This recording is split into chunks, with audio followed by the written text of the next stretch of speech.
My name is Chloe Davis, and I'm 28 years old.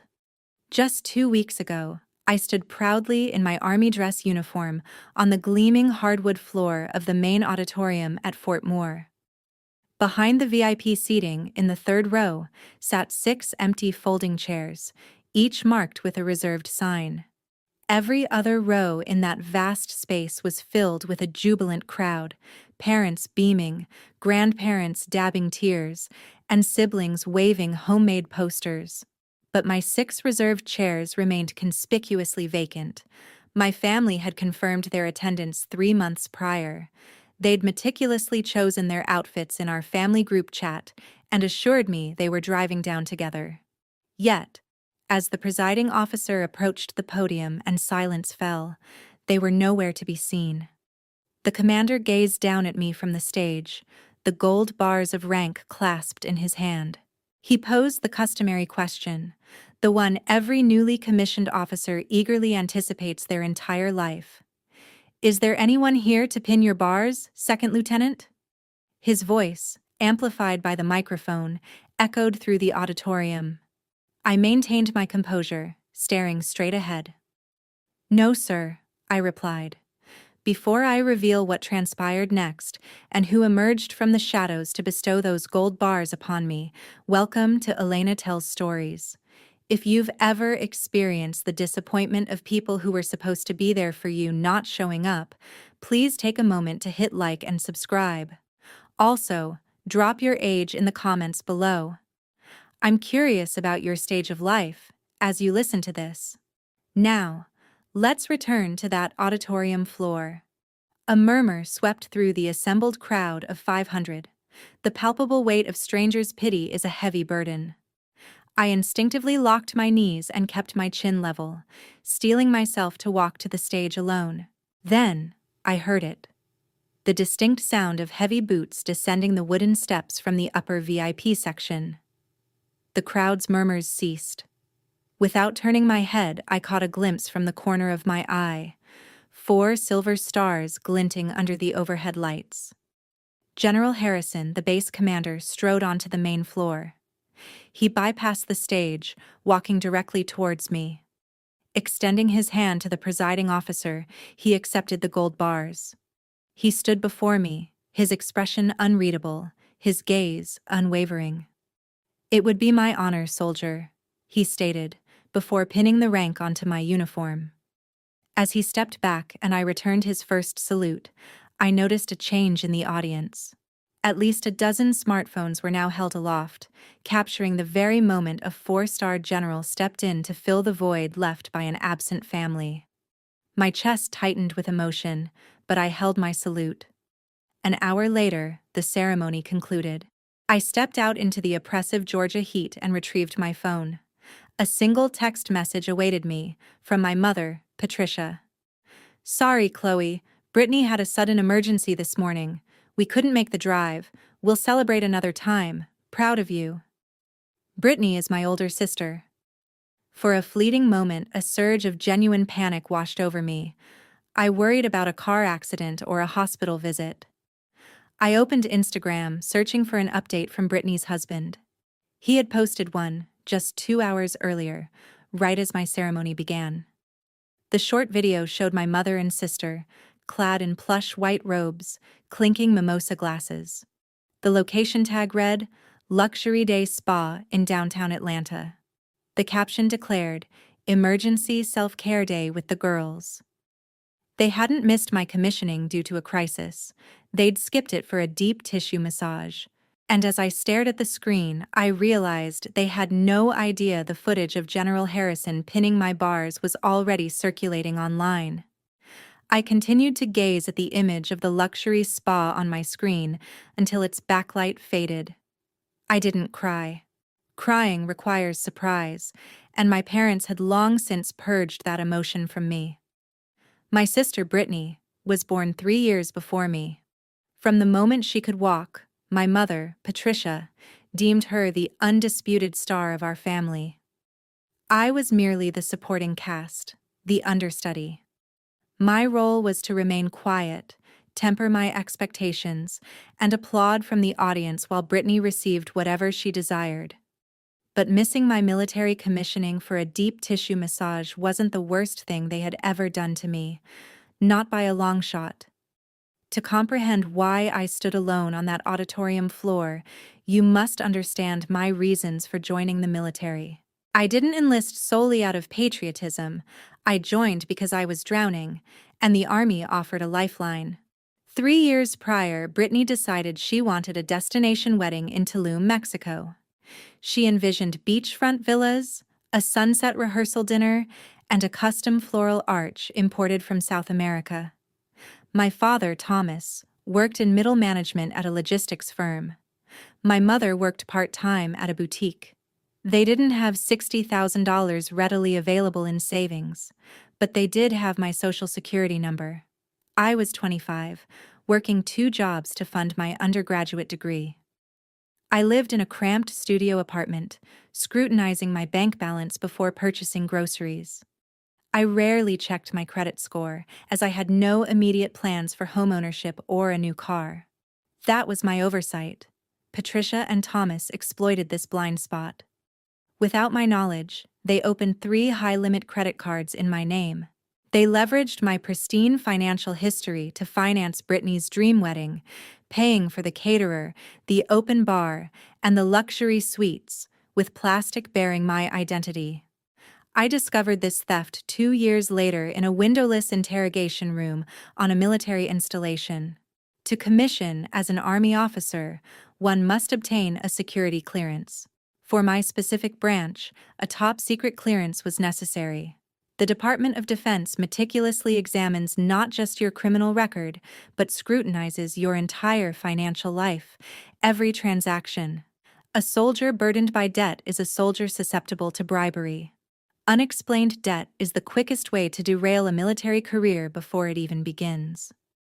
I sat across a metal table from a federal background investigator named Agent Miller. He was a man who appeared to have not smiled since the early 2000s. He opened a thick manila folder and slid a printed credit report across the table.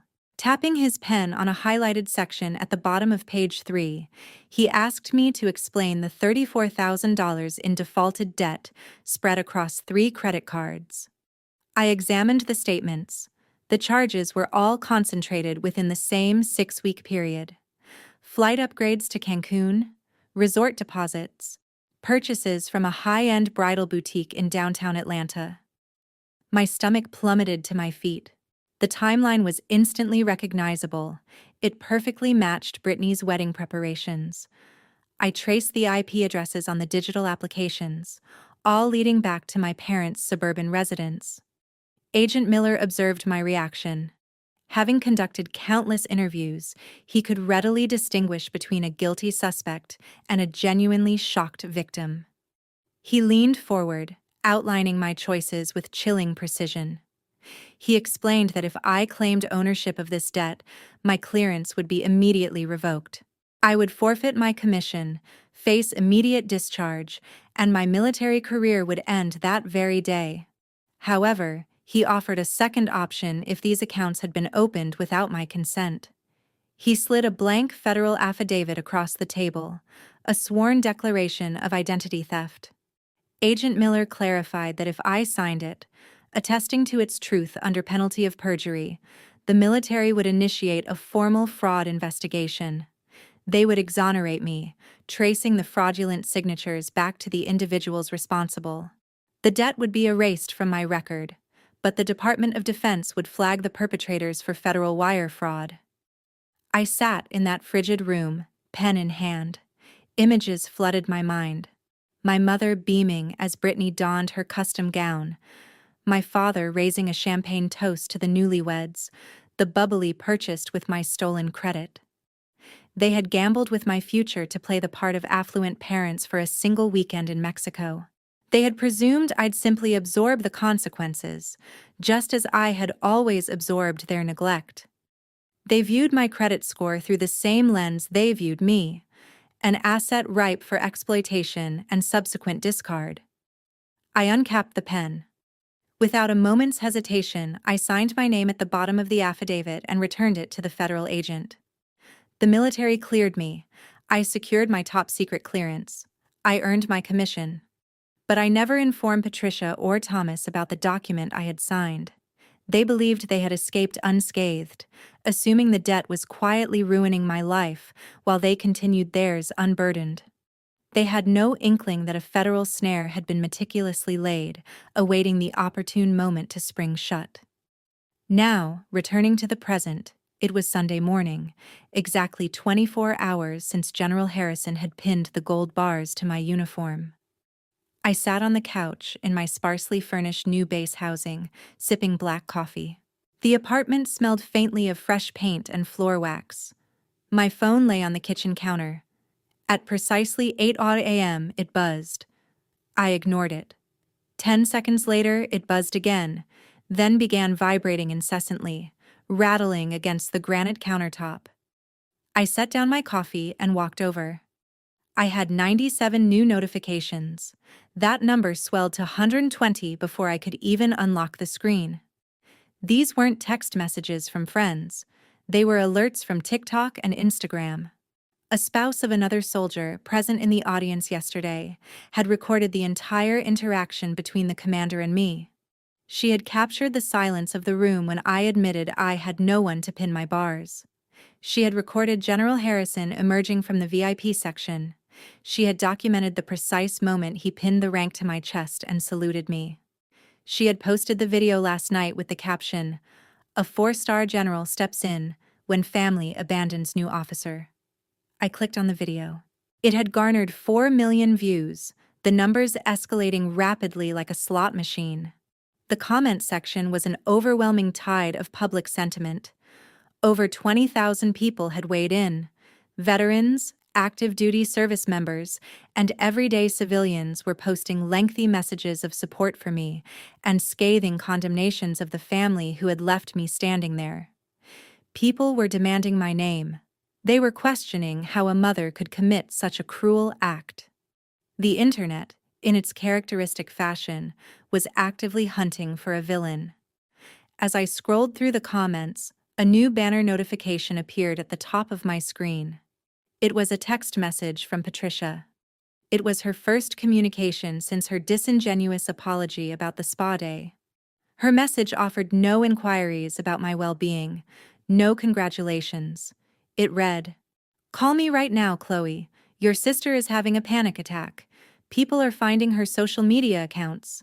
You need to take that video down immediately before you ruin our reputation." I reread the words, disbelief washing over me.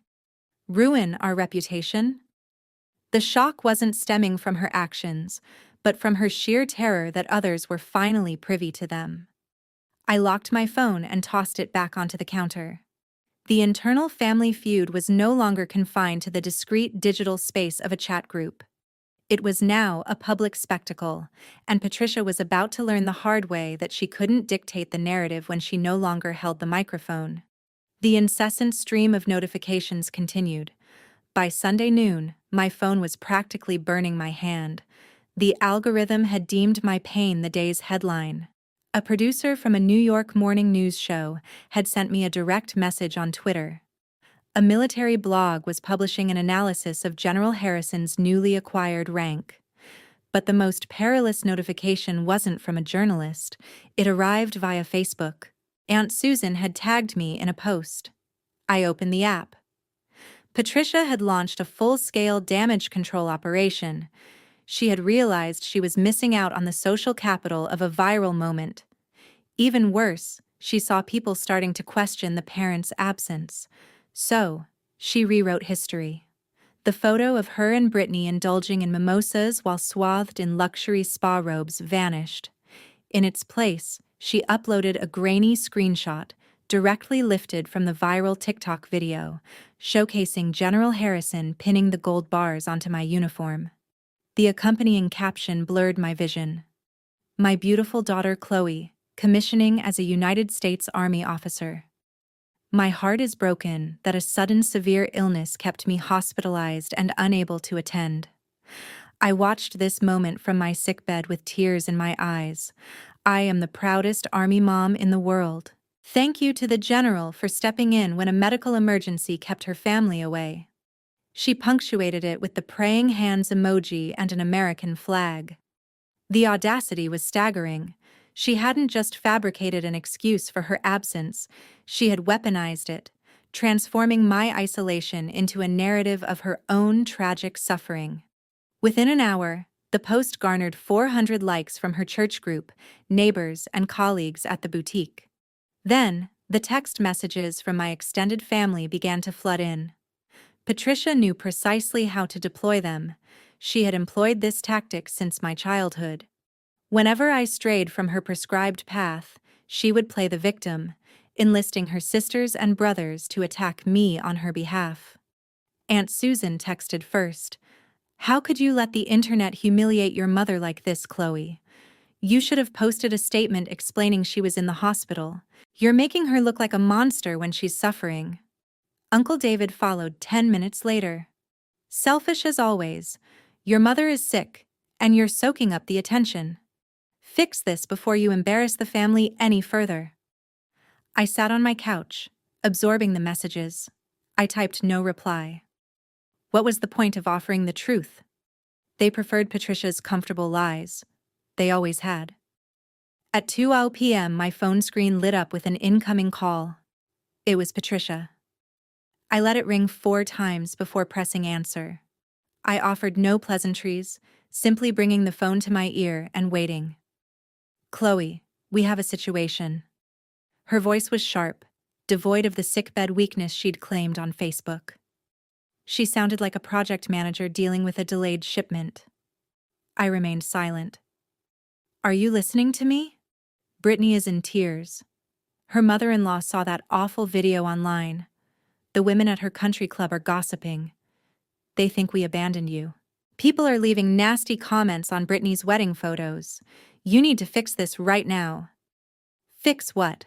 I asked, my voice flat, as hollow as the floor of the auditorium. "This public relations nightmare," Patricia snapped. She actually used the phrase PR nightmare to describe skipping her daughter's military commissioning for a massage.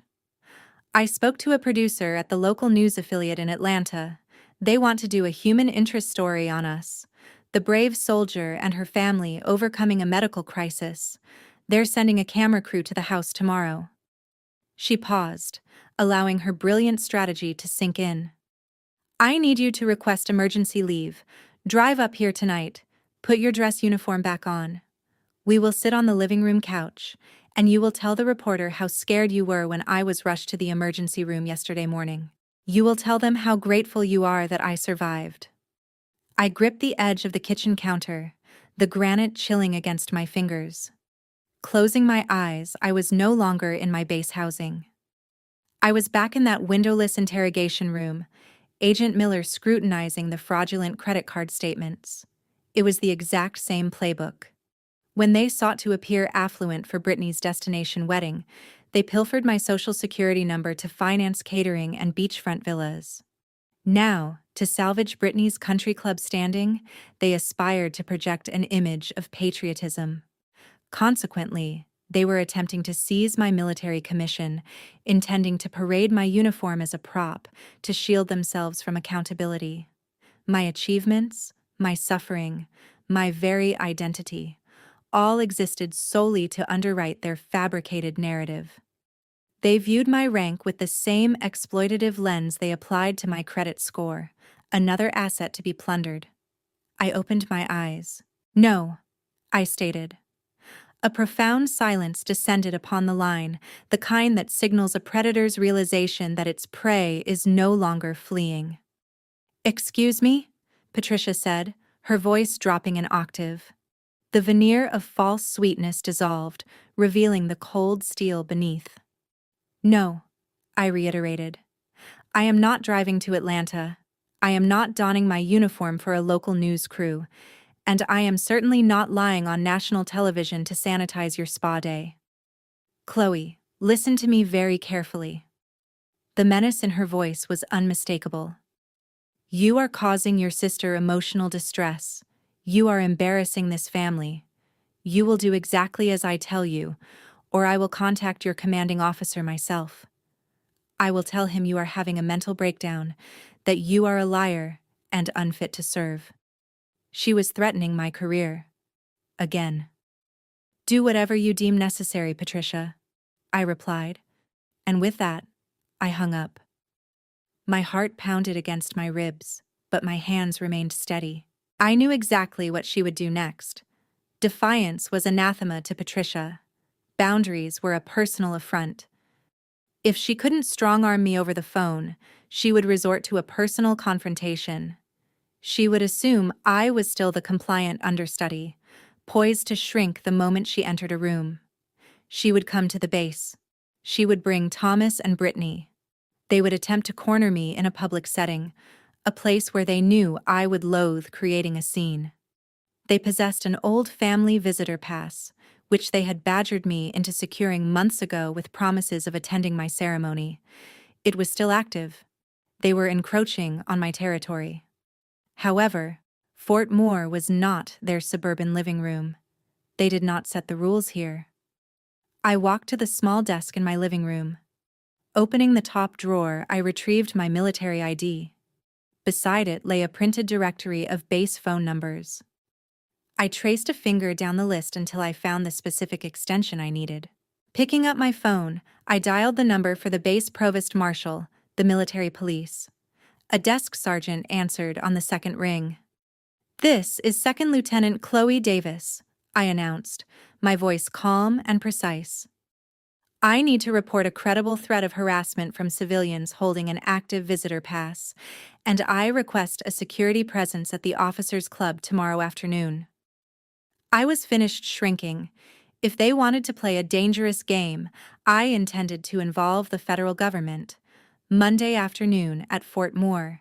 The Officers' Club, a historic building redolent with the scent of roasted coffee and aged leather, buzzed with quiet professionalism. I stood near the mahogany bar, engaged in a discussion about upcoming training schedules with 3 fellow newly commissioned lieutenants.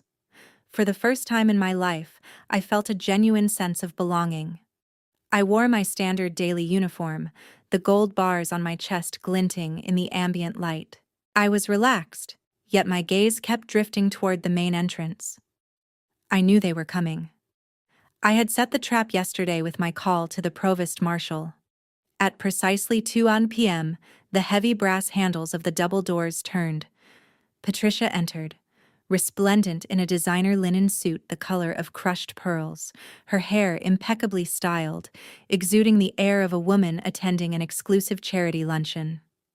Directly behind her came my father, Thomas, dressed in a golf shirt and khaki slacks.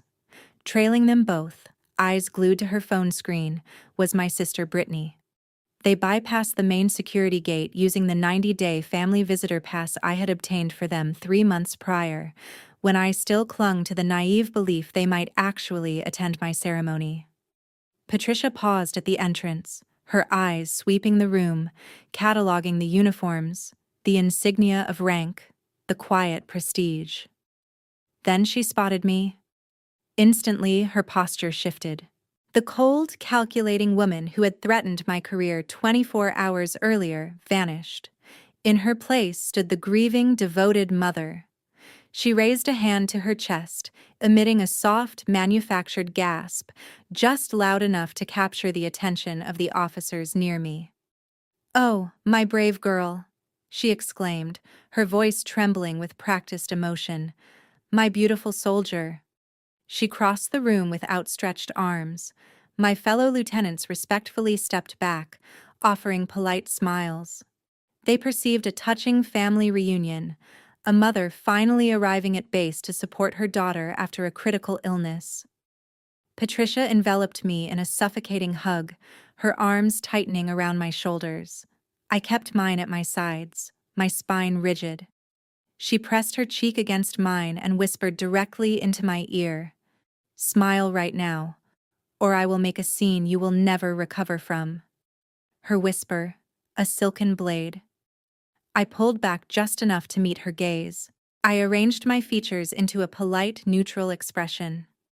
"Thank you for coming, Patricia. I said, my voice steady. I did not call her Mom. Thomas stepped forward, offering a weak nod. He cleared his throat, shoving his hands into his pockets. My father had spent 30 years perfecting the art of fading into the background. In any toxic family dynamic, there exists the primary abuser and the enabler. Thomas was the enabler. He never yelled, never threw things. He simply stood by in silence while Patricia systematically dismantled my self-worth. He paid for his domestic peace by sacrificing his youngest daughter. He was doing it now, his gaze fixed on the carpet instead of meeting mine. Lieutenant Miller, one of my peers, extended his hand to my father. "It is an honor to meet you, sir," he said. "Chloe is a natural leader. We are lucky to have her." Thomas shook his hand weakly, mumbling a generic thank you before quickly looking away. Patricia, however, reveled in the spotlight. She smiled at Miller, embodying the role of the proud matriarch. "Chloe is always so generous with her sister," Patricia declared to him. "We are just so blessed to have a family that supports one another." The fellow lieutenants offered polite nods before excusing themselves, ostensibly to afford us privacy. Now, only the four of us remained near the polished bar. Brittany finally looked up from her phone. There was no embrace, no congratulatory remark. Instead, she surveyed the officers' club with a disapproving frown, as if the historic establishment fell short of her standards. "It took us 3 hours to drive here," Brittany complained. "The traffic on the interstate was a nightmare." "You owe us lunch, Chloe. And speaking of income, Mom mentioned you now receive a military housing allowance, some kind of tax-free benefit, right?" I met my sister's gaze. Entitlement radiated from her in invisible waves. "Jason and I found this amazing loft in Buckhead," she continued casually. "It has floor-to-ceiling windows, a rooftop pool, and private garage parking. The rent is $4,000 a month. The management company is giving us a hard time because Jason is between jobs again, and my yoga studio isn't generating enough profit yet. We just need a primary leaseholder with guaranteed government income. You'll be living on base for free anyway, so you can just put your name on our lease as the primary earner. It's just paperwork, Chloe. You won't even have to do anything unless we miss a payment." The sheer audacity of her delusion was staggering. 24 hours prior, they had eschewed my commissioning ceremony for a spa day. 2 years earlier, they had stolen my identity to purchase beachfront villas. Now, standing in a room filled with federal officers, my sister was demanding I legally obligate myself to a luxury lease she couldn't afford. She was casually asking me to risk financial ruin should her unemployed husband decide not to pay the rent. They genuinely believed I existed solely to subsidize their comfort. They presumed Patricia's threat over the phone had succeeded, that I had reverted to being their obedient understudy. Patricia's warm smile vanished now that my peers were out of earshot. Her eyes hardened. "We are going to go sit at one of those tables," she dictated, gesturing towards the dining area. "We will order food. We will take a photo together for my Facebook page to prove we are a united family. Then, you will sign whatever digital paperwork Brittany sends to your phone for her apartment. If you argue with me, I will walk straight to the base commander and tell him you are emotionally unstable and unfit to hold your rank." She issued these commands with the supreme confidence of someone who had never faced a consequence. She was waiting for me to crumble. She was anticipating the onset of panic. I did not panic. I did not raise my voice. I employed the exact strategy my training had instilled. I maintained total operational control. "You want to discuss my finances, Brittany?" I inquired, my tone light, almost conversational. "You want to talk about guaranteed income and legal paperwork? We can certainly do that, but this room is too loud and too public for a private financial discussion. I've reserved a private conference room down the hall." I gestured toward the hallway leading away from the main lounge. "Room 104. We can sit down, close the door, and review everything together." Just the family. Patricia looked smug. Her chest puffed out slightly as she exchanged a triumphant glance with Thomas. She believed she had won, that my suggestion of a conference room signaled my surrender and my desire to conceal my capitulation from my peers. Brittany sighed dramatically but tucked her phone into her designer purse. Fine, she conceded, but make it quick. I have a nail appointment at 5.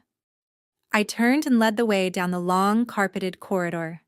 The din of the officers' club receded behind us, replaced by the steady thud of our footsteps.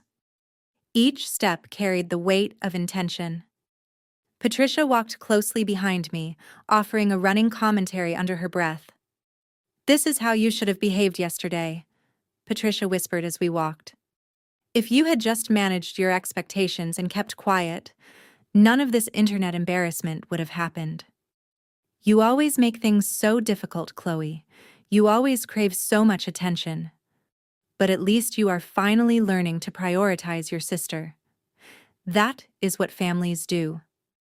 They share their resources. You have a stable paycheck now. It is only fair that you help Brittany secure a nice place to live. I let her talk. I did not interrupt. I allowed her to construct her own altar of arrogance, brick by brick. I experienced a strange, profound sense of detachment. For 28 years, my heart would race whenever my mother lectured me.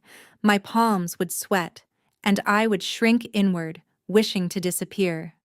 But now, walking down this historic military corridor, I felt nothing but a cold clarity. This was the very last time I would ever have to listen to her voice demanding my submission. We reached the end of the hallway. Room 104 presented a heavy oak door with a frosted glass panel. No sound emanated from within. It appeared utterly unremarkable. I paused before it, turning to face my mother, father, and sister. They stood as one, a consolidated front of exploitation. You are right, Patricia, I stated calmly. Families should be honest about their resources. It's time we laid all the paperwork on the table. I reached for the brass handle. The metal felt cool against my palm. Patricia adjusted her linen blazer, preparing to enter the room and dictate her terms. Brittany shifted her weight impatiently. Thomas stared at the floor. I pressed the latch and pushed the heavy oak door open, stepping aside to let them enter first. Patricia crossed the threshold with her head held high. Then, she froze, her smug expression fracturing into a million pieces. The heavy oak door clicked shut behind us, the lock engaging with a sharp metallic snap that echoed off the bare acoustic tiles. Patricia stopped in the center of the room. She had anticipated silver platters, waitstaff, and a catered lunch, a venue befitting her imagined status. Instead, she found a gray steel table and 6 rigid plastic chairs. The walls were bare. There were no windows. The environment was sterile, cold, and entirely functional. In the precise center of the steel table sat a small black digital voice recorder, its tiny red light pulsing steadily. Patricia spun around, her linen suit suddenly appearing absurd in the stark military setting. "Where is the food?" she demanded, her voice bouncing off the soundproof walls. Brittany sighed heavily and dropped her designer leather bag onto a plastic chair. "This is depressing," she complained, checking her reflection on her phone screen. "Can we just sign the lease paperwork and get out of here? I'm going to be late for my nail appointment, and traffic on the interstate is only going to get worse." I offered no response. I walked past my family and took the seat at the head of the table. I did not invite them to sit. Placing my hands flat on the cool metal surface, I waited. Patricia finally realized there was no lunch. The warm maternal facade she wore in the lounge dissolved instantly, replaced by a sharp, calculating scowl. Her eyes narrowed as she marched to the edge of the table and planted her hands on her hips. "Listen to me carefully, Chloe," she commanded. "I am done playing these little games. You humiliated me yesterday. You made me look like a terrible mother in front of my friends and my country club board members. You owe me for that embarrassment. You will sign your sister's lease today, and then you will call that local television station. You will look into their camera and tell them you begged me to stay home because you were terrified about my failing health." She pointed a freshly manicured finger directly at my face. "If you refuse, I will walk right out of this room and report you to your commanding officer. I will tell them you are a compulsive liar. I will tell them you are mentally unstable. I will end this little military fantasy of yours before your first paycheck even clears." I looked at her pointing finger, then down at the pulsing red light on the digital recorder. "Are you finished?" I asked. My voice was so calm and detached that it visibly unsettled her. She expected me to shrink, to offer apologies and panicked negotiations. Instead, I sounded like a stranger. She took a half step back, her eyes darting to the black device between us. "What is that thing?" she asked, her tone losing a fraction of its sharp edge. "It is a standard issue recording device," I replied, maintaining steady eye contact. "Army regulations require official documentation during formal dispute resolutions involving civilian personnel." Patricia scoffed, crossing her arms over her chest. "A dispute resolution? Do not use your ridiculous military jargon on me. We are your family. We are having a private conversation about our finances. Turn that machine off right now." I reached inside my uniform jacket and pulled out a thick manila folder, placing it on the table right next to the active recorder. I did not reach for the power button. "We are not having a family conversation, Patricia. We are having a financial disclosure meeting. You brought up my resources. You brought up my sister's luxury apartment. You brought up my career and threatened to ruin it. It is time to clear the ledger once and for all." I pushed the folder across the steel surface. It slid smoothly and stopped directly in front of Thomas. He stared at the unmarked cardboard cover as if it were a venomous snake preparing to strike. "Open it," I instructed. Thomas looked at Patricia. He had spent 3 decades waiting for her permission before making a single move. She glared at me but gave him a short nod. She believed the folder contained the digital lease agreement for the Buckhead apartment, that her threats had worked, and I was surrendering. Thomas reached out, his knuckles white. His hands were shaking slightly as he flipped the heavy cover open. The very first page was a copy of my federal background investigation report, featuring a prominent Department of Defense seal at the top, with the word "classified" stamped in stark red ink across the header. "What is this?" Thomas asked, his voice cracking on the last word. 3 years ago," I said, keeping my posture perfectly straight, "you and Patricia decided Brittany deserved a spectacular beachfront wedding in Tulum. You wanted a custom imported floral arch. You wanted a luxury penthouse suite for the bridal party. You wanted top-tier catering, but you did not have the cash to pay for any of it." Brittany rolled her eyes loudly. "Are we really talking about my wedding right now? Chloe, get over it. It was a beautiful weekend. You are just bitter because you were not chosen as a bridesmaid." I ignored my sister, keeping my focus locked on Thomas. He was reading the summary paragraph on the first page. The color was rapidly draining from his cheeks, leaving his skin a sickly gray. "You did not have the cash," I continued, "but you had my social security number. You opened 3 separate high-limit credit cards in my name. You charged $34,000 to those accounts. You paid the caterer. You paid the resort. You paid for the flight upgrades. Then you threw the billing statements away and let the accounts default. You destroyed my credit score while I was working double shifts and eating instant noodles to afford my rent." Patricia uncrossed her arms, her face flushing a deep, angry red. "That is an absurd accusation. We provided for you your entire childhood. We fed you. We clothed you. We kept a roof over your head. If we used a fraction of your credit to help your sister celebrate her special day, it was only fair. You owed us for raising you. It was a family loan. We fully intended to pay it back eventually." Thomas flinched. He looked up from the military documents. "Patricia, Stop talking, he whispered frantically. Why should I stop talking? She snapped, turning on him. She is being incredibly ungrateful. We gave her life. A few plastic cards are a minor inconvenience compared to the sacrifices we made for her. I looked at the digital recorder. The tiny red light blinked, capturing every single syllable of her justification. I gestured to the open folder. Turn to the third page, Thomas. He turned the page, his breath catching in his throat. To obtain my top-secret clearance, I had to explain that defaulted debt to the federal government. The Department of Defense does not accept family loans as a valid excuse for severe financial delinquency. They presented me with two choices: accept the fraudulent debt as my own and lose my commission permanently, or sign a sworn affidavit of identity theft under penalty of perjury. I watched Patricia. The arrogant flush on her face began to fade, replaced by a pale, creeping dread.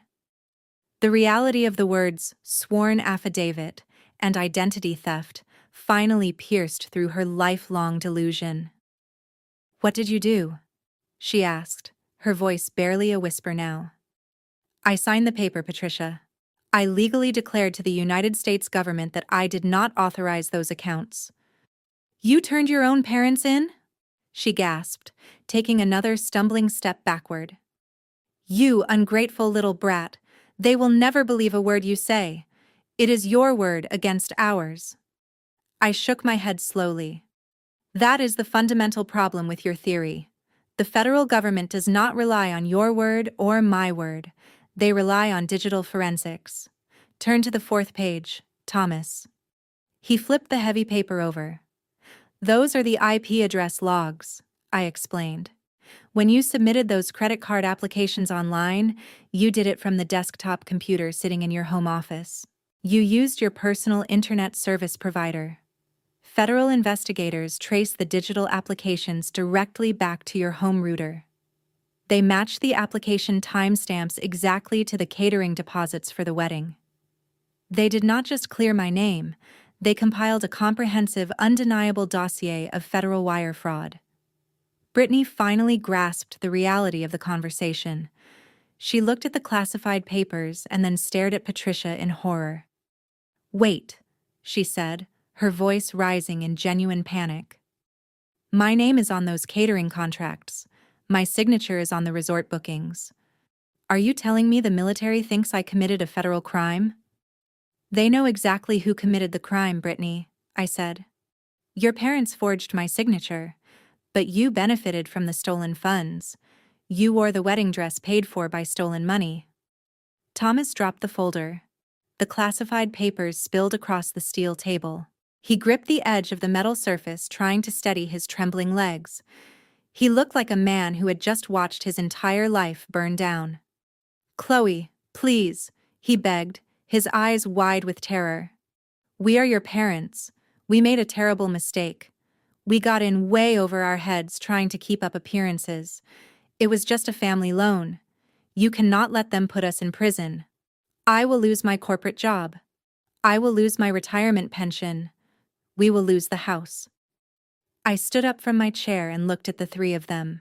The toxic family alliance was fracturing under the crushing weight of imminent federal consequences. You did not borrow money, Dad. I delivered the words with the cold precision of a surgical scalpel.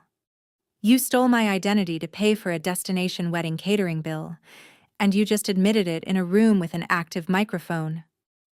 Patricia stared at the blinking red light. Her mouth opened, but no sound emerged. She finally understood the trap she had blindly walked into. She had marched onto a federal installation, attempted to extort a commissioned officer, and openly confessed to identity theft, all while being officially recorded. The psychological power she had held over me for 28 years evaporated into thin air in a single heartbeat. We can fix this, Thomas stammered, frantically wiping a bead of sweat from his forehead. We can set up a payment plan today. We will pay you back every single cent, Chloe. Just tear up those papers. Call your investigator and tell them you made a mistake. Tell them you actually authorized the charges. I cannot do that, Thomas. The new voice did not belong to me. It filled the sterile room, echoing from the far wall. Behind Patricia, a secondary door connected our conference room to an adjoining administrative suite. The heavy handle turned with a loud metallic clank. The door swung inward. General Harrison stepped into the room. He was wearing his formal Class A uniform. The 4 silver stars on his shoulders gleamed under the harsh fluorescent lights. He did not look like the compassionate, smiling officer who pinned my rank yesterday. He looked exactly like the seasoned combat commander he was. His expression was carved from solid granite. Right behind him stood 2 men dressed in dark, tailored business suits. They wore lanyards around their necks displaying badges from the Defense Counterintelligence and Security Agency. They were federal investigators. Patricia stumbled backward, knocking her plastic chair to the linoleum floor. The loud clatter shattered the silence. She pressed her hand flat against her chest, gasping for air as if the room had suddenly run out of oxygen.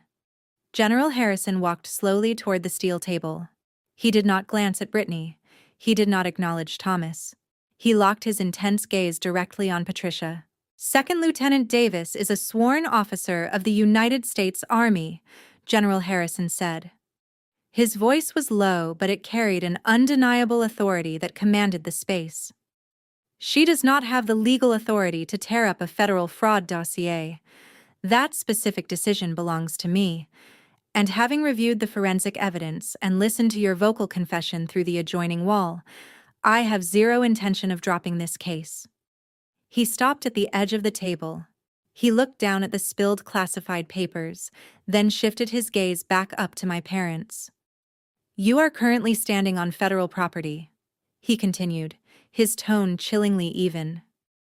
"You are facing formal charges of identity theft, wire fraud, and the attempted extortion of a military officer. I highly suggest you sit down and listen very carefully to what happens next." General Harrison did not yell. He did not slam his fist on the steel table or raise his voice to compete with the panicked breathing in the room. He simply reached out and righted the plastic chair Patricia had knocked over. He took a seat across from my parents, while the 2 federal investigators flanked the door. They stood with their hands folded in front of them, projecting a silent, impenetrable barrier. My family was officially trapped. "Sit down," the general commanded. It was not a request. Thomas collapsed into his chair as if the bones in his legs had suddenly dissolved. Brittany sat heavily, keeping her designer purse clutched to her chest like a shield. Patricia, however, remained standing for 5 long seconds. Throughout her entire life, my mother had never encountered an authority figure she could not charm, manipulate, or outlast. She had weaponized her tears to beat neighborhood association fines. She had played the helpless victim to force high school principals into changing my sister's grades. She truly believed her suburban theatrics held jurisdiction everywhere. "General Harrison, Patricia," began her voice, vibrating with a sudden forced fragility. "You have to understand the context here. My daughter Chloe has always struggled with the truth. She has a history of exaggerating. She resented us for paying so much attention to Brittany. This entire document is just her way of punishing us for a simple misunderstanding. We never stole anything. We are a good Christian family." She pressed a hand to her forehead, swaying slightly as if she might faint. It was a performance that had worked 1,000 times before. The general watched her the way a seasoned pilot watches a warning light on a dashboard. He let her finish her performance. He waited until she took a dramatic, ragged breath. "Are you quite finished, Mrs. Davis?" he asked. The temperature in the room plummeted. Patricia blinked. Her hand slowly lowered from her forehead. "Let me clarify your current reality," the general continued. "I personally mentored Lieutenant Davis through her security clearance adjudication. I watched a promising young officer nearly lose her entire future because she was carrying a massive, fraudulent financial burden. I authorized the digital forensics team to pull the internet service provider logs. I read the IP addresses. I saw the digital footprints leading directly to your home router. Do not insult my intelligence by blaming your victim. He leaned forward, resting his forearms on the metal table. You committed wire fraud across state and international lines, he said, laying out the facts with surgical precision. You processed payments to a resort in Mexico using a stolen identity. That triggers federal jurisdiction. Furthermore, you walked onto a United States military installation today. You brought your daughter and your husband. You cornered a commissioned officer. You demanded she sign a financial contract for a luxury apartment while threatening to destroy her military career if she refused. That is felony extortion. Thomas let out a sound that was half gasp and half whimper.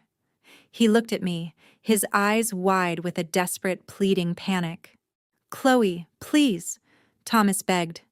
His hands were shaking so violently they rattled against the table. "Tell him we were just talking. Tell him we never meant to hurt you. You know how your mother gets when she is stressed. We can fix this. I have a pension. I have my corporate retirement account.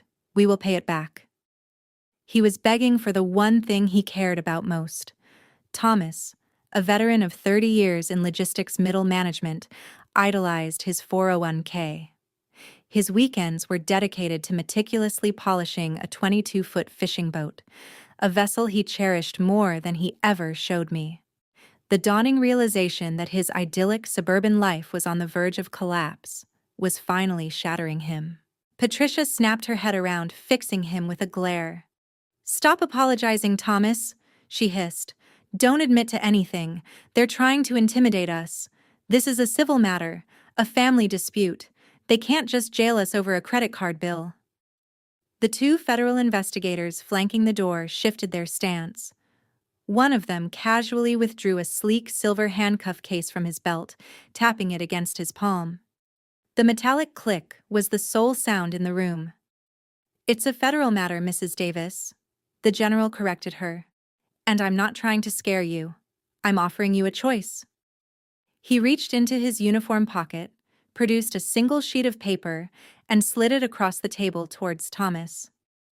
"The base legal team has compiled a comprehensive fraud dossier," he explained. "It includes forged signatures, IP logs, bank statements, and an audio recording of your vocal confession from 5 minutes ago. I'm prepared to submit this entire package to the Department of Justice in Atlanta before 5 this afternoon. If I make that call, you won't be leaving this base in your own vehicle. You'll be escorted out in handcuffs. You'll face federal indictment, your security clearances, your jobs, and your home will be forfeited." Patricia's face drained of all color.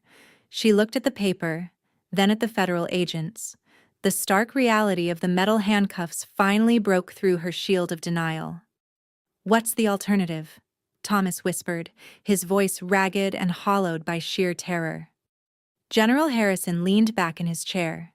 He met my gaze briefly, offering a single, respectful nod, before returning his attention to the couple who had tried to ruin me.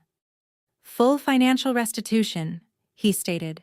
"You owe precisely $34,212 to settle the defaulted accounts. You have 48 hours.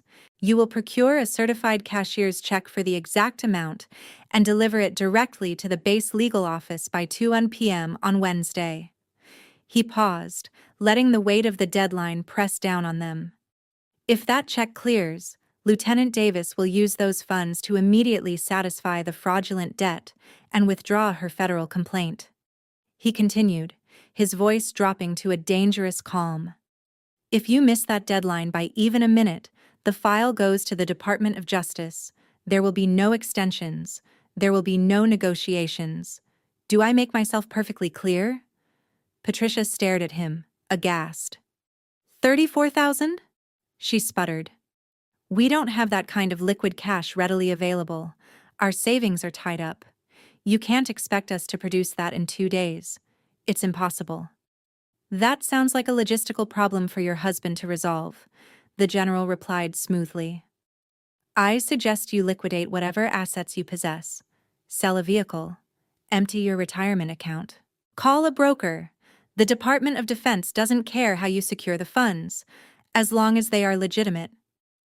A suffocating silence descended upon the room. The trap had sprung shut, and there was no escape. For years, they had treated my credit score as an inexhaustible resource, spending my future to fund their own extravagance. Now, the bill had arrived. Brittany, who had been sitting perfectly still, clutching her purse, suddenly pushed her chair back, its plastic legs scraping harshly against the linoleum. She looked at Patricia with a mixture of terror and simmering rage.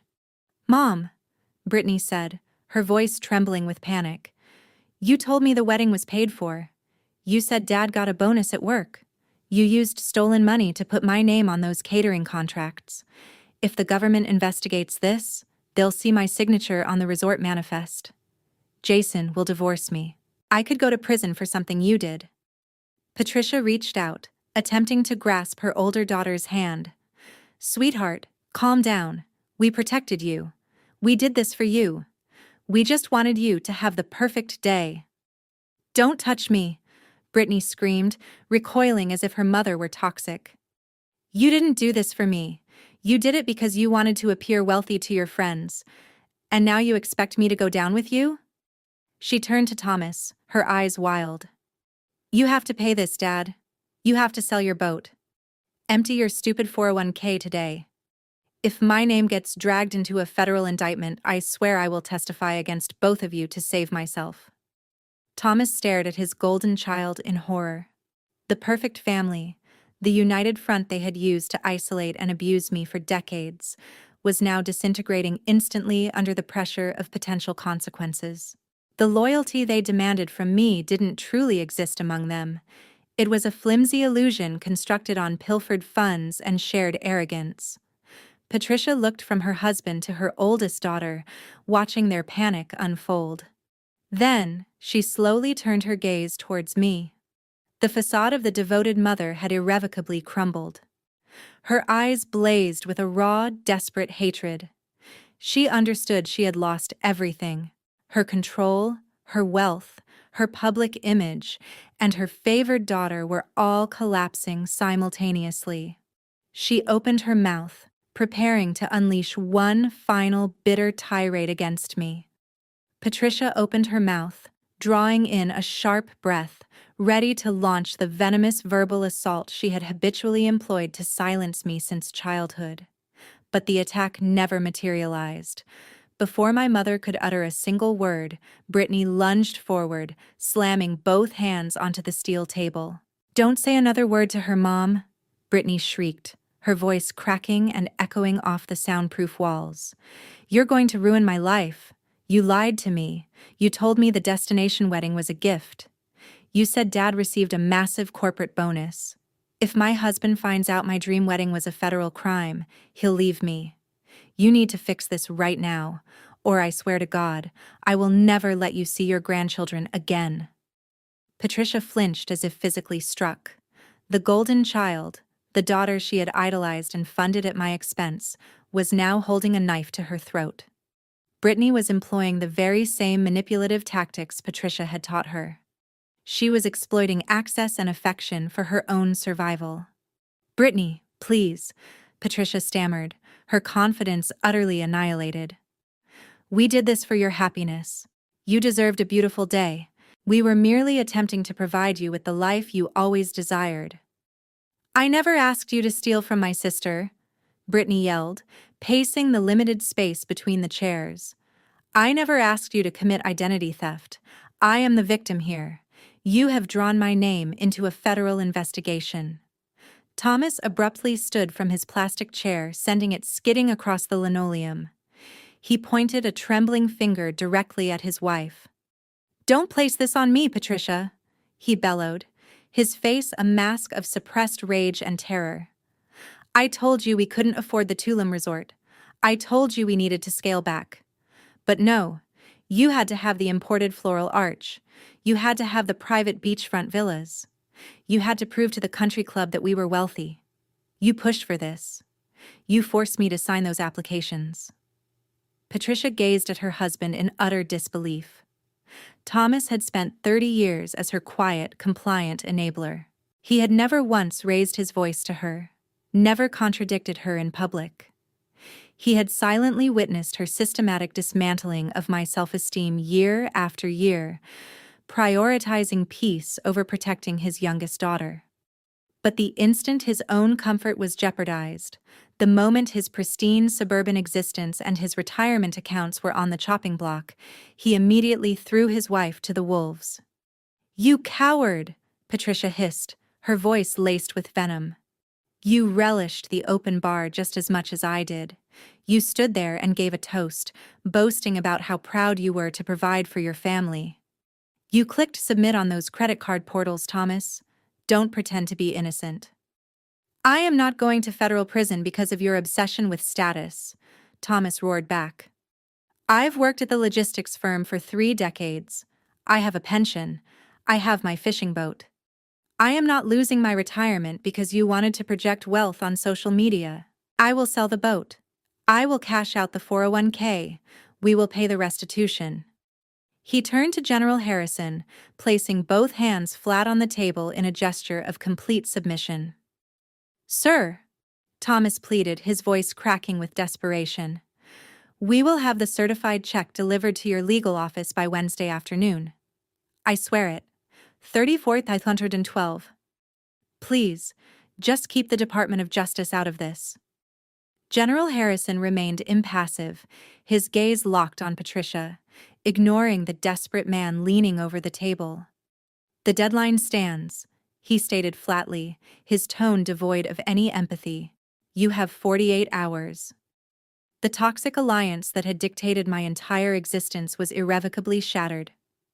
I sat at the head of the table, observing the devastation. For 28 years, I had believed they possessed an unbreakable bond. I thought my mother, my father, and my sister shared a profound, exclusive love that left no room for me. I believed I was the flawed component, inherently unlovable. But watching them berate each other in that sterile conference room, I finally grasped the truth. There was no love in this family. There was only transactional convenience. They used each other precisely as they had exploited my credit score. The moment the transaction ceased to be profitable, they devolved into feral animals fighting over the scraps. Patricia realized her utter isolation. Her husband had betrayed her. Her golden child had disowned her. The federal investigators stood as sentinels at the door.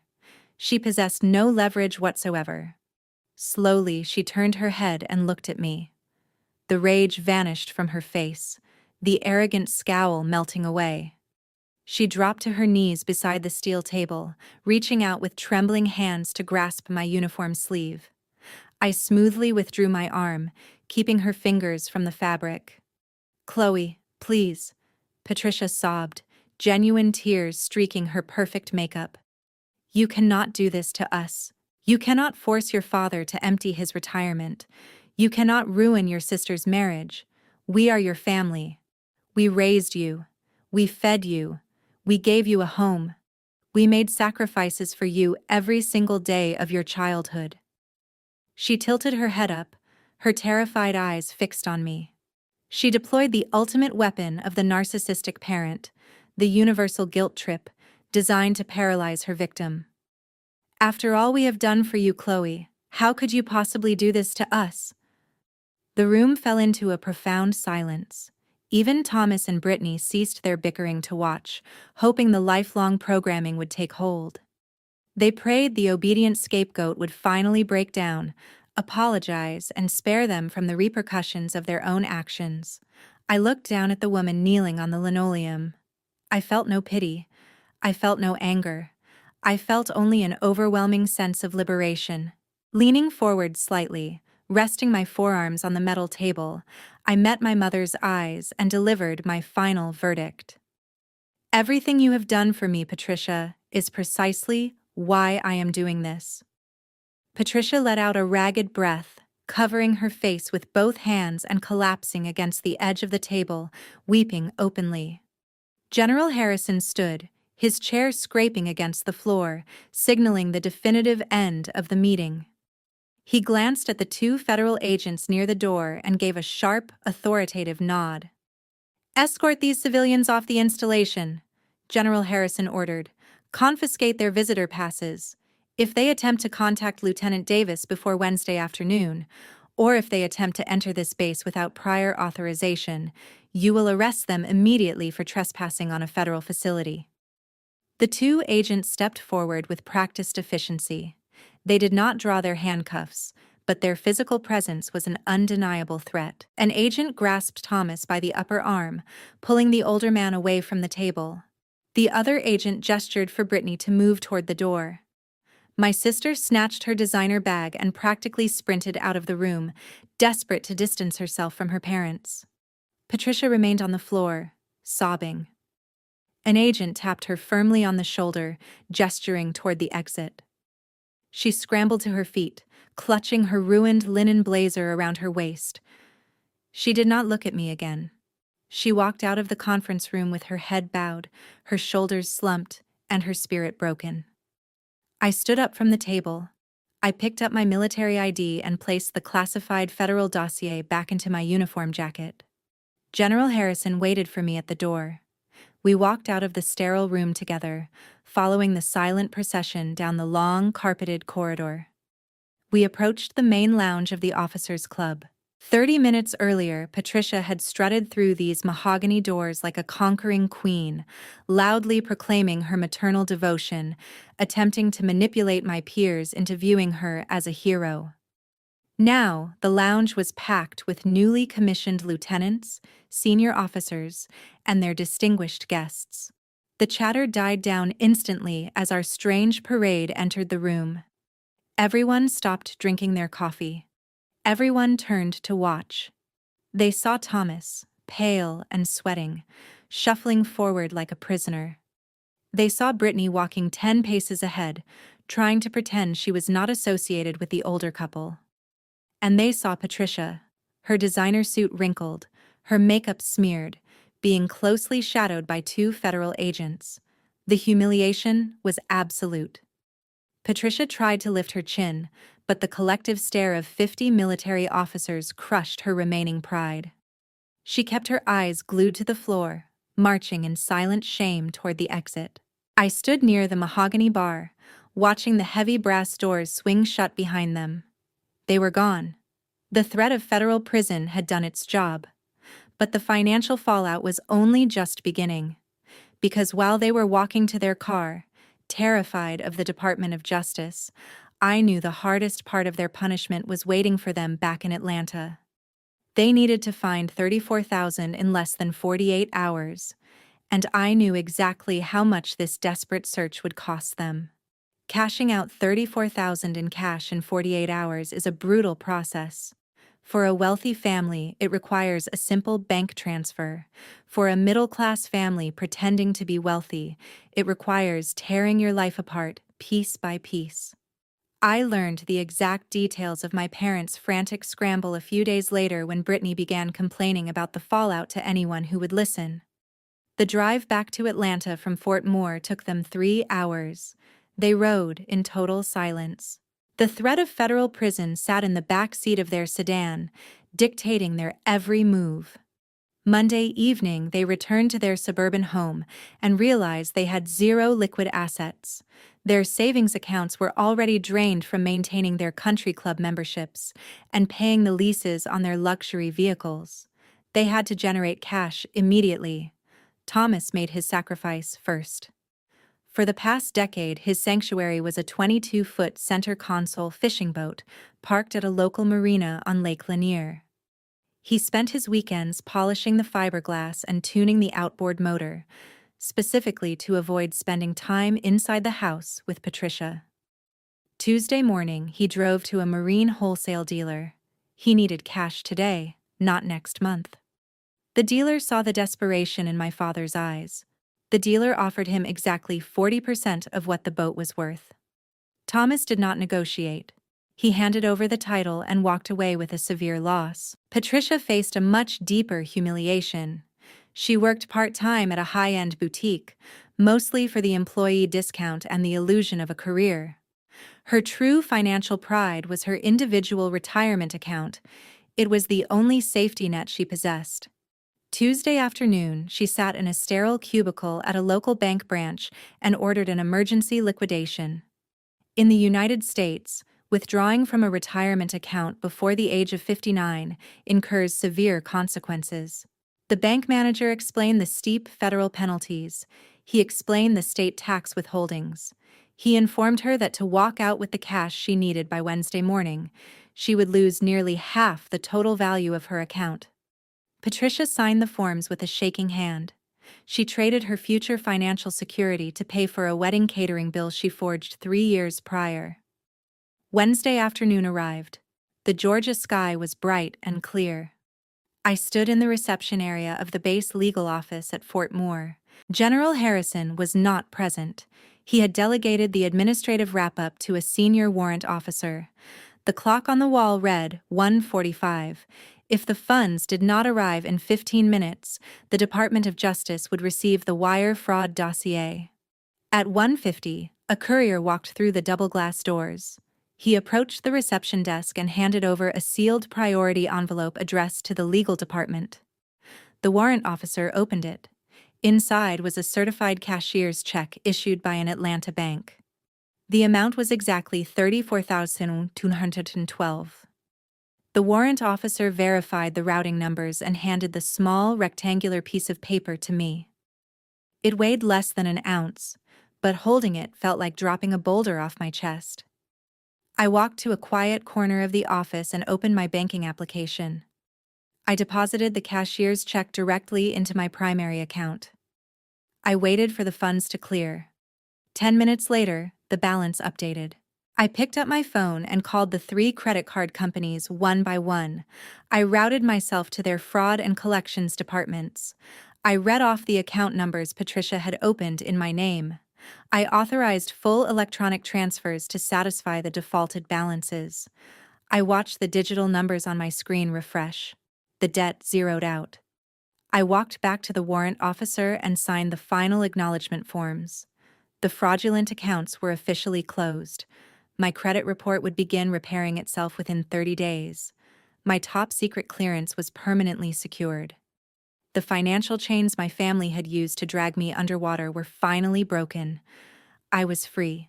For Patricia and Thomas, the loss of their money was a devastating blow. But the social collapse that followed was the true punishment. Patricia thought she could contain the blast radius to her bank account. She forgot about the public relations stunt she initiated on Sunday. When Patricia posted that viral Facebook screenshot claiming she was a bedridden, proud military mother, she had contacted a producer at an Atlanta news station. She invited a camera crew to her home, hoping to broadcast her fake, tragic story to the entire state. The producer sent a reporter and a cameraman to her suburban address on Tuesday morning. They knocked on the door, expecting a heartwarming interview. No one answered because Patricia and Thomas were busy liquidating their assets. The reporter was a professional. When a subject ghosts a scheduled interview, a good journalist starts digging. He pulled up the original viral TikTok video. He read the thousands of comments. He noticed several commenters claiming to be stationed at Fort Moore who mentioned seeing a civilian family escorted out of the officers' club by federal agents the day before. The reporter made a few phone calls to his military contacts. He did not get an official statement, but he gathered enough off-the-record details to realize the proud, sick mother was a complete fabrication. He dropped the human interest story immediately. But journalists talk, and in a wealthy Atlanta suburb, gossip is a highly traded currency. By Wednesday evening, the rumors reached the Oak Ridge Country Club. Patricia had spent 5 years clawing her way onto the club's social committee. She viewed that position as the ultimate validation of her worth. She dictated the themes for the spring galas and judged the other women for their fashion choices. She derived all her power from the illusion of her moral and financial superiority. At 7 on Wednesday night, Patricia was sitting in her living room, staring at the blank television screen. Her retirement was gone. Her husband was refusing to speak to her. Her phone rang. The caller ID displayed the name Victoria. Victoria was the president of the country club board. Patricia answered the phone expecting sympathy. She assumed Victoria was calling to check on her fictional illness. Instead, Victoria delivered a polite, ruthless execution. Victoria informed Patricia that several alarming rumors were circulating about her family, involving federal fraud investigations and a military police escort. Victoria explained that the club prioritized a respectable, discreet environment for its members. She suggested, in a tone that left zero room for argument, that Patricia step down from the social committee immediately and take an indefinite leave of absence from the club facilities. Patricia was stripped of her title, her social standing, and her audience in a single 3-minute phone call. The women she had spent years trying to impress now viewed her as a toxic liability. Her entire identity evaporated. She had no one left to blame but me. I was sitting in my new base apartment, organizing my uniform gear for the next training cycle. My phone vibrated on the kitchen counter. I looked at the screen. It was a missed call from Patricia, followed instantly by a new voicemail notification. I set down my boots. I tapped the screen and pressed play on the audio message. I placed the phone on the counter and let the speaker project her voice into the quiet room. Patricia did not sound like a grieving mother. She did not sound like a frightened woman facing bankruptcy. She sounded unhinged. The veneer of civilization was completely stripped away, leaving only a raw, festering narcissism. "You ruined my life, Chloe." Her voice spat through the speaker. "You deliberately engineered this entire situation to destroy me. You took your father's boat. You stole my retirement money, and now you have turned my friends against me. Victoria called me tonight. I had to resign from the committee because of your vicious little lies. You planned this from the start. You just wanted to see me suffer because you are a miserable, ungrateful child." She took a ragged breath, her voice rising in pitch and volume. "You think you won because you have a fancy uniform and a general protecting you. You think you are untouchable on that military base. You are wrong. You are unstable, Chloe. You have always been emotionally disturbed.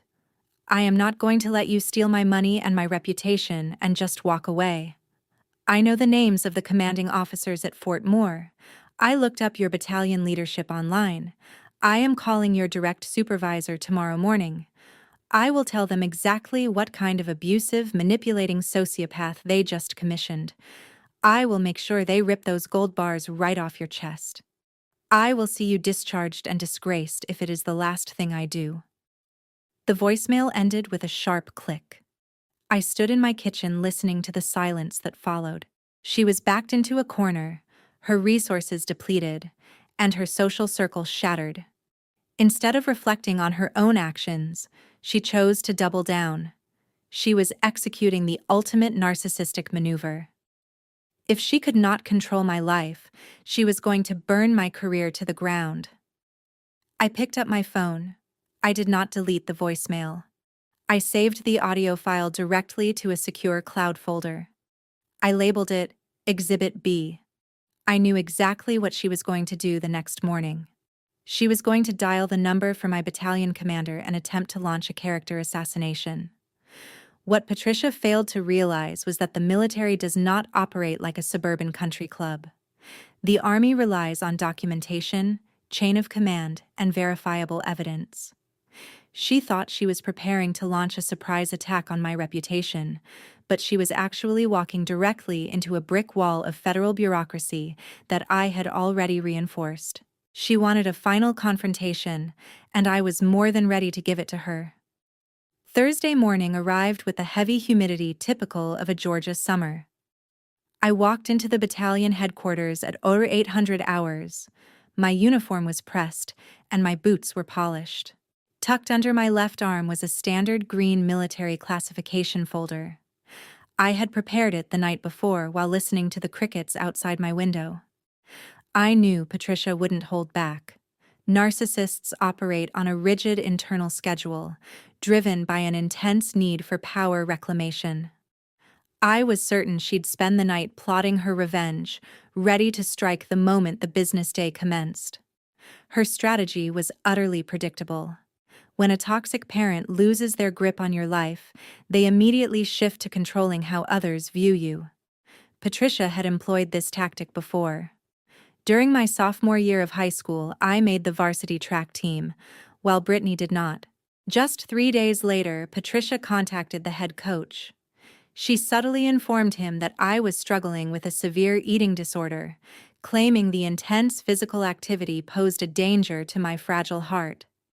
She sounded like a mother deeply concerned for her child's well-being. The coach consequently sidelined me for the entire season. Despite being perfectly healthy, my reputation was tarnished, and Brittany was spared the discomfort of witnessing my success.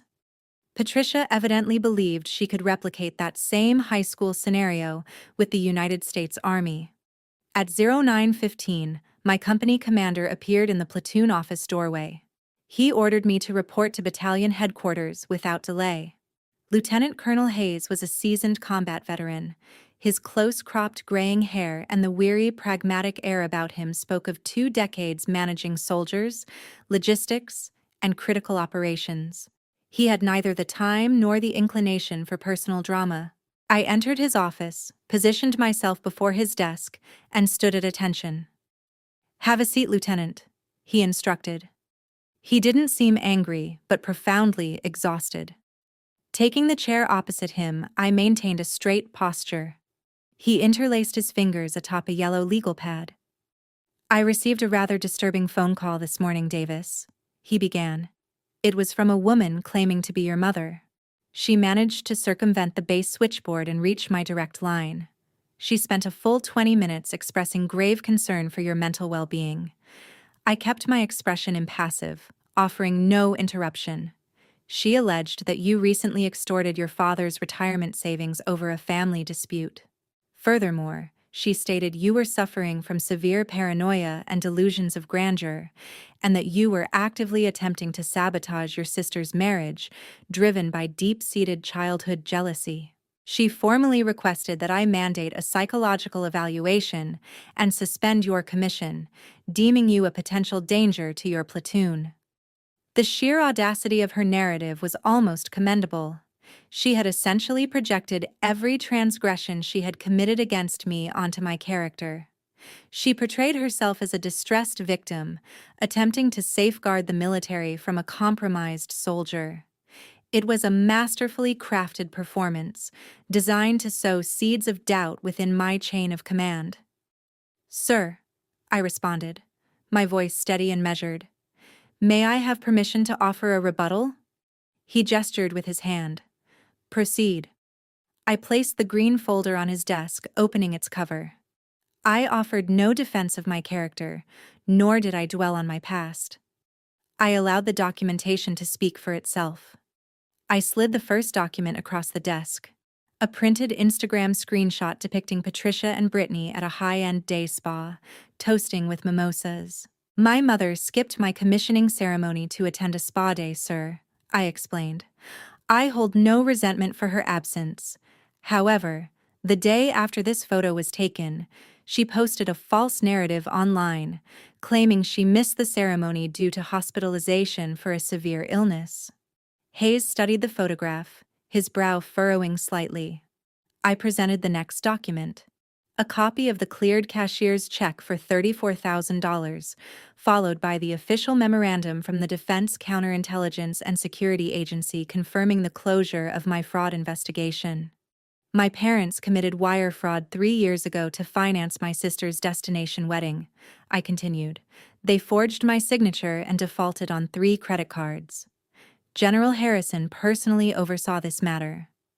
My parents were given 48 hours to make full restitution to avoid federal prosecution. They liquidated their assets yesterday to escape federal prison. The assertion that I extorted them is a retaliatory fabrication stemming from their own legal repercussions." Lieutenant Colonel Hayes perused the Department of Defense memorandum. The signature of a 4-star general at the bottom carried absolute, irrefutable authority. The weary look on his face completely dissipated, replaced by a sharp, focused clarity. "There is one final item, sir," I stated. "Yesterday evening, my mother was removed from her position on the local country club board due to rumors surrounding the fraud investigation. She attributed her social downfall to me. She left a voicemail on my personal phone, stating her intention to contact you this morning and fabricate a story to ruin my career. May I play the audio file?" He gave a single nod. Retrieving my phone, I unlocked the screen and initiated playback of Exhibit B. Patricia's voice filled the quiet office. The stark contrast between the tearful, concerned mother she had portrayed to Hayes and the venomous, unhinged woman on the recording was striking. Her threats resonated within the room. "I will ensure they strip those gold bars right off your chest. I will see you discharged and disgraced if it is the last thing I do." I stopped the recording. A heavy silence descended upon the room. Lieutenant Colonel Hayes pushed the green folder back across the desk. He asked no further questions and required no additional context. The military operates on evidence, and I had just provided him with an unassailable defense. "Lieutenant Davis," he said, his tone shifting from investigative to protective. "The United States Army invests significant resources in training and securing its officers. We do not tolerate civilian interference, and we certainly will not permit fraudulent smear campaigns to disrupt our chain of command. You handled this with exceptional tactical precision." He picked up his desk phone and dialed a 4-digit extension, bypassing the lower echelons to connect directly with the base provost marshal. "This is Battalion Commander Hayes," he stated into the receiver. "I need to initiate a formal installation barring order. The subjects are civilian personnel, Patricia and Thomas Davis." "Affirmative. Flag them in the gate security system immediately. They are denied access to all federal facilities under my jurisdiction." He hung up the phone and turned his gaze back to me. "Your parents are now permanently banned from this installation," he informed me. "Furthermore, the legal department will issue a formal federal no-contact order. Should they attempt to contact this headquarters again, or reach out to you directly through any means, it will be considered federal harassment. Local authorities in Atlanta will be alerted to enforce this restriction. You will receive the physical documentation by tomorrow afternoon." I rose and saluted him. "Thank you, sir." I departed the battalion headquarters feeling lighter than I had in my entire life. Patricia had deployed her ultimate, most crippling weapon. She had aimed for the very core of my newly forged identity, and the assault crumbled upon impact. By Friday afternoon, the garrison commander had signed the necessary paperwork. A thick, sealed envelope was delivered to my base housing by the military police. Seated at my kitchen counter, I extracted the physical documents. The barring order was printed on official, heavy-weight paper, detailing the precise limits of their exclusion. It clearly outlined the criminal consequences for breaching this boundary. Holding the paper in my hands, I recognized it as the ultimate demarcation. It was an invisible electric fence, erected by the federal government, standing between me and those who sought my destruction. Patricia and Thomas were now legally and physically expelled from my world, forever. They could no longer call my workplace, nor could they appear at my residence. They were confined to the suburban wreckage they themselves had created. However, the barring order listed only 2 names, Patricia and Thomas. The favored child was not included in the federal directive. Brittany had rushed from that conference room, desperate to preserve her marriage and distance herself from the wire fraud. She believed she could simply walk away unscathed. But the reality of her circumstances was about to catch up with her. She had relied entirely on my parents' finances to sustain her extravagant lifestyle throughout her adult life. Now, those accounts were depleted, and Brittany was about to discover that a parasite cannot survive when its host is bled dry. The weekend passed in complete silence. My base housing offered a profound sense of stillness. There were no urgent text messages demanding my compliance, no unexpected knocks at the front door. The federal barring order served as an intangible iron barrier around my physical space, safeguarding my peace. I dedicated Saturday to organizing my uniform closet and Sunday to preparing for my upcoming platoon leadership briefings. For the first time in 28 years, the heavy, suffocating anxiety that typically resided at the back of my throat had vanished. Yet, a narcissistic family structure inevitably requires a scapegoat to function. The primary perpetrator needs someone to blame for their own failures. The enabler needs someone to sacrifice to maintain the facade of peace. When the designated scapegoat successfully escapes, the toxic system begins to implode. The predators observe the empty room and realize their only remaining targets are each other. I anticipated that Patricia and Thomas would eventually direct their rage towards my sister. I simply hadn't imagined how swiftly the golden child would buckle under the pressure. Monday morning dawned with a heavy downpour, washing the Georgia pollen from the sidewalks. I was seated at my kitchen island, sipping green tea and reviewing a training manual on my laptop. A notification banner glided across the top right corner of my screen. It was an email from Brittany. I had blocked her phone number the moment I left that conference room on Wednesday, but I kept my primary email address accessible for administrative reasons. Her message bypassed my filters. The subject line comprised 2 words, typed in all capital letters. Please read. I took a slow sip of my tea. No surge of adrenaline. I clicked the cursor and opened the message. It was not a brief apology. It was an extensive, desperate manifesto. Brittany had composed 4 dense paragraphs, detailing the rapid, catastrophic unraveling of our parents' suburban existence. Reading her words felt akin to examining the structural plans of a collapsing building. She reported that Thomas had officially vacated the master bedroom. He was now sleeping on a folding cot in his empty garage, fixated on the vacant space on the concrete floor where his cherished fishing boat once resided. He refused to speak to Patricia.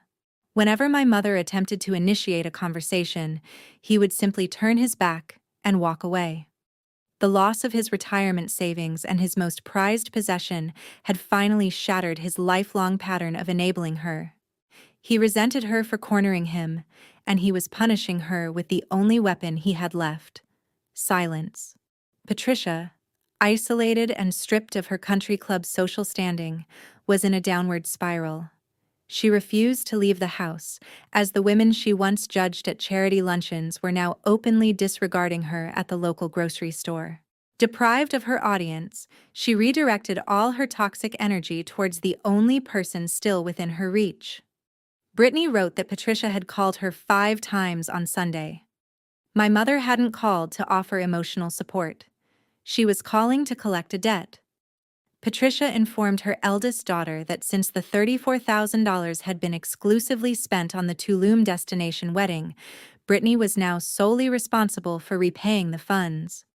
Patricia demanded that Brittany and her husband arrange a bank loan and promptly transfer the money to Thomas to replenish his depleted retirement account. When Brittany objected, citing her lack of awareness that the money was stolen, Patricia unleashed the same vicious verbal abuse she typically reserved for me. She labeled Brittany an ungrateful parasite. She declared her a financial burden solely responsible for the family's downfall. The narcissistic mother had officially turned on her favored daughter. I continued reading the email, observing the palpable panic emanating from the screen. Brittany then shifted the narrative to her own cascading financial struggles. The luxury loft in Buckhead was slipping through her grasp. The property management company had issued a formal 3-day notice to pay or vacate. Eviction loomed imminent. Her husband, Jason, an individual who professed to be an entrepreneur, yet never produced a tangible income, was suddenly speaking of needing space to find himself. Jason had relied on the parental bank of mom and dad just as much as Brittany. The moment he realized my parents were bankrupt, his commitment to the marriage evaporated. Then I reached the final paragraph. It was the true objective of the email. It was the pivotal turn. "Chloe, I know we've had our disagreements," Brittany wrote. I know Mom and Dad treated you unfairly, and I should have defended you. But I'm drowning here. Jason is packing his bags. The landlord is changing the locks on Friday. I have nowhere else to turn. You have that 3-bedroom townhouse on the military base. Your housing is covered by the government. I just need a place to stay for a few months until I can get back on my feet and formulate a new plan. We are sisters. You're the only family I have left who isn't actively trying to destroy me. Please, let me move into your spare room. I stopped reading and leaned back in my chair. The sheer depth of her delusion permeated the quiet apartment air. Just a week prior, she had been in the officers' club, clad in designer linen, rolling her eyes and insisting I legally bind my federal paycheck to her luxury apartment lease. She saw me as a commoner whose sole purpose was to subsidize her high-end lifestyle. Now, stripped of her safety net, she was pleading for a place to sleep in my spare bedroom. She wielded the word sister as a manipulative tactic, hoping to evoke a sense of biological obligation. I gazed at the screen with clinical fascination. Finally, I understood the curse of the golden child. For 28 years, I believed Brittany was the fortunate one. I thought being handed everything without earning it was a profound blessing. I watched Patricia purchase her affection with imported floral arrangements and expensive cars, while I worked double shifts to afford my textbooks. I harbored a deep, gnawing envy of her effortless existence. I was mistaken. Patricia hadn't gifted Brittany anything. She had burdened her with a lifelong handicap.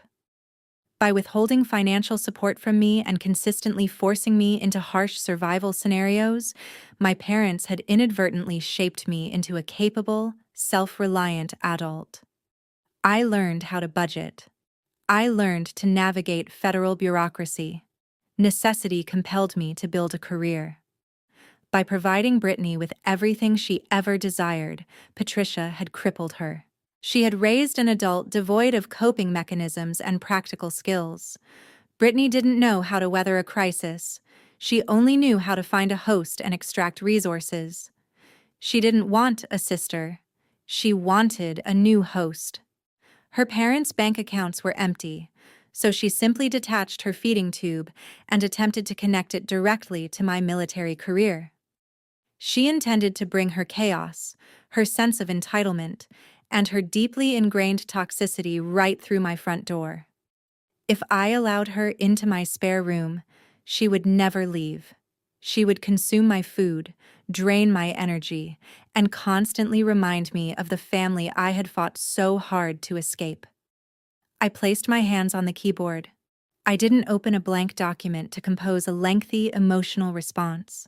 Explanations are a currency best spent on those with the capacity to comprehend them. Brittany didn't care about my feelings. She only cared about my spare bedroom. I clicked the reply button. The cursor blinked steadily against the white background. I typed precisely 3 sentences. You enjoyed the luxury lifestyle my stolen credit score paid for. Now you can enjoy the bill. Do not contact me again. I moved my mouse and clicked send. The message vanished into the digital void. Immediately, I accessed my email settings, navigated to the Security tab, and established a hard routing rule. Any future messages from her address would be permanently deleted before they even reached my server. I closed the laptop screen.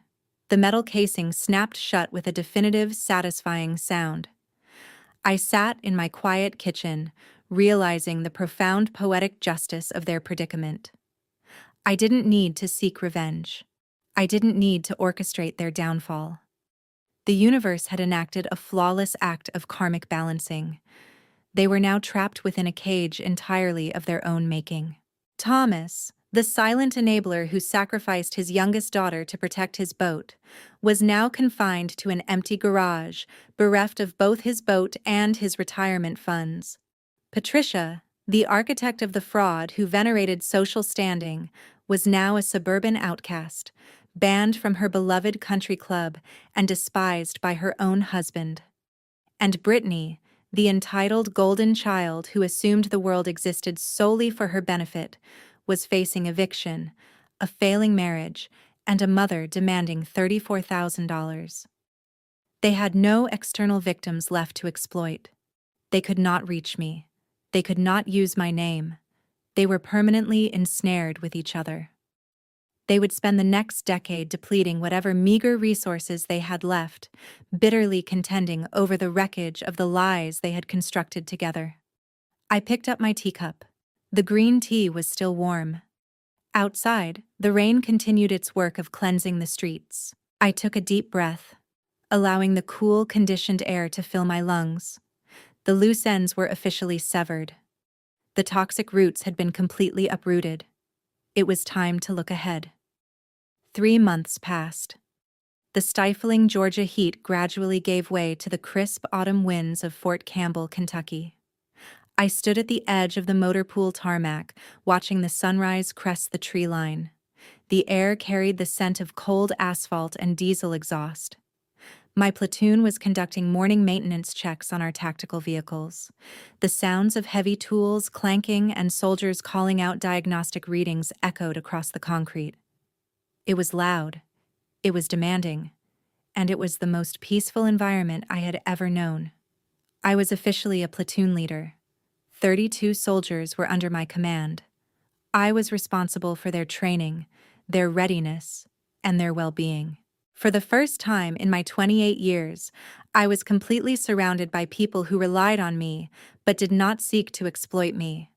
They expected me to lead them, but they did not expect me to sacrifice my own survival to ensure their comfort. The transactional nightmare of my childhood was supplanted by the structured, earned, mutual respect of the United States Army. Later that morning, I returned to the company headquarters. As I entered the hallway, I saw my platoon sergeant approaching. Sergeant First Class Marcus Jackson was a veteran with 4 combat deployments and a chest adorned with ribbons. He was a man who demanded excellence yet protected his soldiers with a fierce, unyielding loyalty. He stopped walking, straightened his shoulders, and rendered a crisp, perfect salute. "Good morning, ma'am," he stated, his voice steady and respectful. I returned the salute, holding it for a long moment before lowering my hand. "Good morning, Sergeant Jackson." In the military, there is a deeply ingrained tradition known as the first salute. When a newly commissioned officer receives their rank, they are expected to present a silver dollar to the first enlisted soldier who salutes them. It symbolizes profound respect, acknowledging that the officer's rank is meaningless without the guidance and experience of the enlisted personnel. Most officers give away their silver dollar on the day they are commissioned, typically to a mentor or an instructor. However, my commissioning day was overshadowed by the absence of my family. I never gave away my coin. I kept it in the breast pocket of my uniform for 3 months, awaiting an environment where I truly belonged. I reached into my pocket and withdrew the heavy silver coin. I extended my hand. Sergeant Jackson looked at the coin, then up at me. He understood exactly what it meant. He knew my history. He knew about the viral video and the 4-star general who pinned my bars. He reached out and accepted the silver dollar, closing his fist around the metal. "It is a privilege to serve with you, Lieutenant," he said quietly. "Thank you, Sergeant," I replied. "The privilege is mine." I entered my office and sat behind my desk.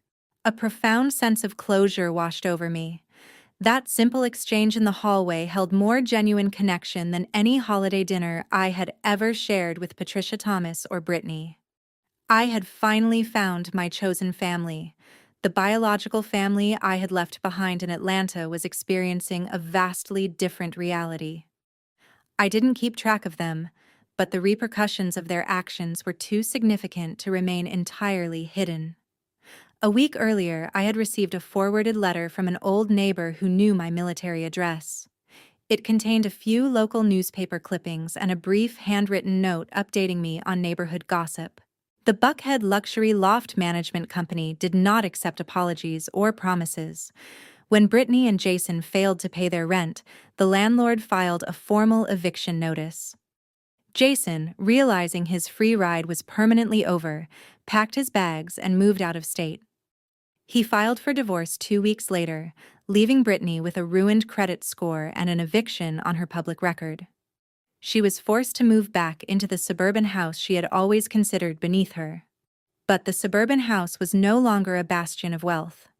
Thomas had depleted his corporate retirement account to cover the federal restitution, narrowly avoiding prison, but irrevocably damaging his future. He blamed Patricia for the loss. Patricia blamed Thomas for his lack of drive. The house became a crucible of bitter resentment. Eventually, they could no longer afford the mortgage payments without Thomas dipping into his dissipated pension. They sold the property at a significant loss to prevent foreclosure. Patricia, Thomas, and Brittany were now crammed into a small 2-bedroom rental apartment on the city's outskirts. They possessed no status, no country club memberships, and no one left to finance their delusions. They were simply 3 deeply unhappy individuals confined to a limited space, forced to confront the wreckage they had collectively created. I folded the letter and dropped it into the paper shredder next to my desk, then pressed the power button. I listened to the blades destroy the paper, reducing their current misery to tiny, insignificant strips. I felt no vindication. I felt no triumph over their downfall. I simply felt a quiet, absolute indifference. They were strangers to me now. If you are listening to this right now and my story feels uncomfortably familiar, I want to speak directly to you. I want to discuss a psychological concept that ensnares millions of people in abusive family dynamics. It is called trauma bonding. Trauma bonding occurs when an abuser cycles through periods of extreme cruelty, interspersed with brief instances of positive reinforcement. When Patricia screamed at me for being worthless and then casually bought me an ice cream cone the next day, she was confusing my nervous system. She was teaching me that love and pain were the exact same emotion. Over time, your brain becomes addicted to that cycle.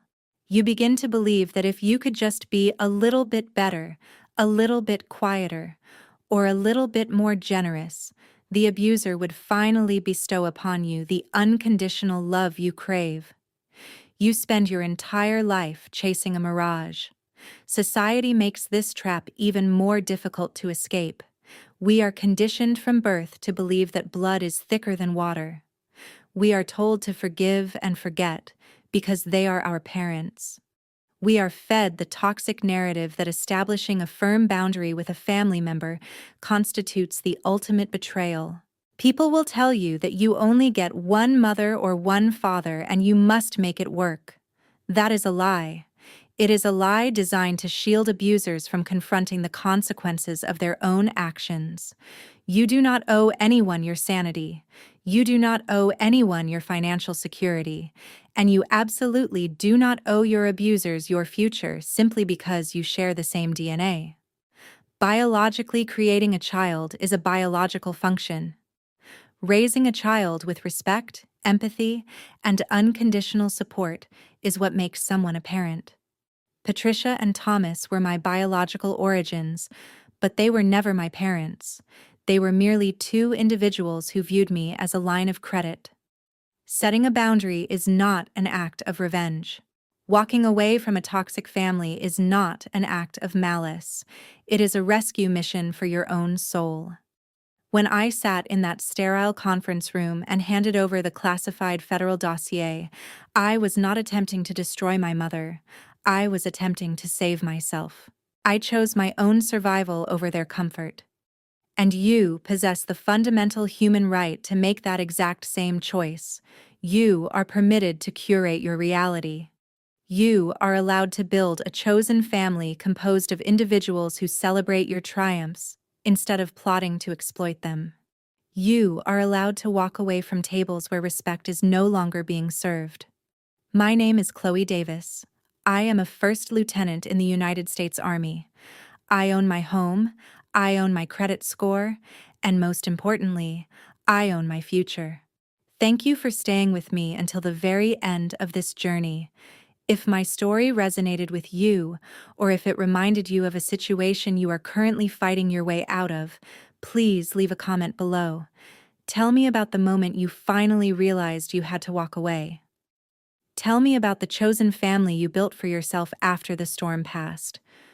Your story might be the exact blueprint someone else needs to hear right now to find their own courage. If you want to hear more stories about breaking generational curses, setting unbreakable boundaries, and reclaiming your personal power, check the description below. There is another video waiting for you that I know you will connect with deeply. Hit that subscribe button, turn on the notification bell, and never forget that your peace is worth protecting at any cost. I will see you in the next story.